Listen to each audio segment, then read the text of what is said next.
이번에는 아리스토텔레스의 신중함은 모든 미덕의 근본이다 라고 했습니다. 이 문장에 대한 아리스토텔레스의 통찰을 천천히 음미해 보려 합니다. 1. 왜 신중함이 근본일까요? 우리가 추구하는 용기, 친절, 정직 같은 미덕들은 그 자체로 훌륭하지만 언제, 어떻게, 얼마나 발휘해야 하는지를 모르면 오히려 독이 될 수 있습니다. 생각 없는 용기는 상황을 악화시키는 무모함이 됩니다. 분별 없는 친절은 상대방을 나태하게 만드는 방임이 됩니다. 시기적절하지 않은 정직은 타인에게 불필요한 상처를 주는 무례함이 됩니다. 신중함은 이런 미덕들이 엉뚱한 방향으로 튀지 않게 잡아주는 나침반이자 조율기입니다. 그래서 아리스토텔레스는 다른 모든 좋은 성품이 제 가치를 발휘하려면 그 바탕에 신중함이라는 지혜가 깔려 있어야 한다고 본 것입니다. 2. 신중함은 중용을 찾는 기술입니다.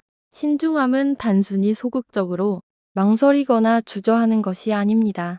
지금 이 상황에서 무엇이 최선인가 를 찾아내기 위해 현실을 깊이 파악하고 결과를 예측하는 실천적 지혜를 말합니다. 인생에는 정답이 정해진 수학 공식이 없습니다. 매번 다른 상황 속에서 지나치지도 부족하지도 않은 중용을 찾아내는 것, 그것이 바로 신중한 사람만이 누릴 수 있는 고도의 지적 능력입니다.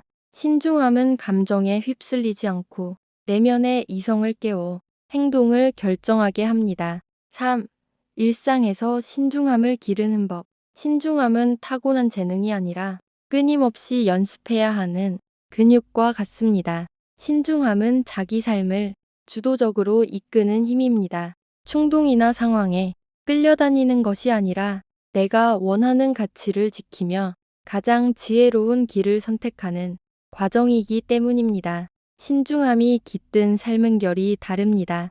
실수가 줄어들고 타인과의 관계는 더욱 단단해지며 선택에 대한 후회도 적어집니다. 오늘 하루 무언가를 결정해야 하는 순간에 이 신중함이라는 든든한 조력자를 떠올려 보시는 건 어떨까요?